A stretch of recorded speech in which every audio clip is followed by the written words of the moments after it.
ယောဂစစ်ဆေးတဲ့အခါဝေဒနာခံစားနေရတဲ့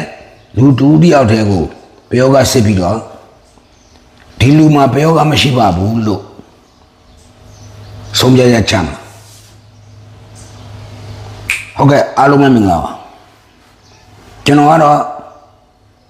ပညာသင်ရွှေတိုးပဲဖြစ်ပါတယ်တခုကြိုပြောချင်တာကလိုက်ရဖို့လူထင်ကြီးဖို့ဘျူးများဖို့အတွက်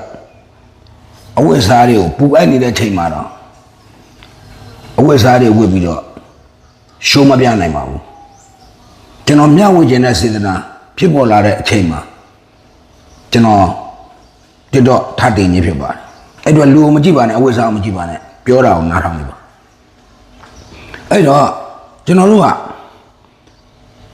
ဘယောကတော့စစ်မှာလူနာရဲ့အိမ်ကိုဘယောကတော့စစ်ကြမှာဝေဒနာခံစားနေရတာကတရားအဲ့တော့ကျွန်တော်တို့ကဝေဒနာခံစားနေရတဲ့လူတယောက်တည်းကိုဘယောကစစ်မှာမူလပြန်ရေမန်းနဲ့စစ်မှာလက်ခွဲစစ်မှာခြေစင်းပြီးစစ်မှာဆက်ထောက်ပြီးစစ်မှာအဲ့လိုတွေစစ်မှာစစ်ပြီးတဲ့အခါလူနာမှာကဘာမှထူးခြားမှုမရှိဘူးဒါဆိုလို့ရှိရင်ကျွန်တော်တို့ကဘယောကမရှိဘူးလို့သတ်မှတ်မလားအဲ့ဒီလိုသတ်မှတ်လို့မရသေးပါဘူးဘာကြောင့်လဲဆိုတော့အခုအောက်လန်းခုလက်ပညာသည်တွေက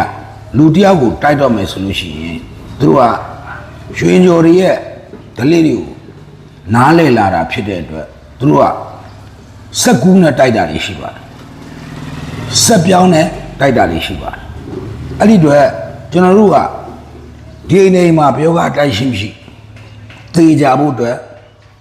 တိုင်သားလုံးကိုစစ်ဆေးရမှာဖြစ်ပါတယ်တိုင်သားလုံးကိုစစ်ဆေးမယ်အဲ့လိုတိုင်သားလုံးကိုစစ်ဆေးတော့မယ်ဆိုရင်အကောင်းဆုံးနည်းလမ်းကတော့ဒီအိမ်မှာအိမ်အောင်စီဘယ်သူလဲ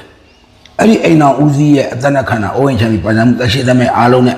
ဒီအိမ်မှာရှိတဲ့9ရက်သားသမီးအားလုံးရဲ့အသက်နဲ့ခန္ဓာကိုအခိုင်ပြီးရင်ချုပ်ပြီးရင်ကျွန်တော်တို့အိမ်အောင်ဦးစီးကနေစစစ်ပြီးလို့ဘာမှမရှိဘူးဆိုရင်စကူဆက်ပြောင်းပြီးလို့မရစရာအမိတ်ပြန်တယောက်ပြီးတယောက်စစ်သွားအဲ့လိုစစ်တဲ့အခါဒီအိမ်မှာအကယ်၍ဘယောကအမှန်တကယ်ရှိတယ်ဆိုရင်သေချာပေါ့မိပါတယ်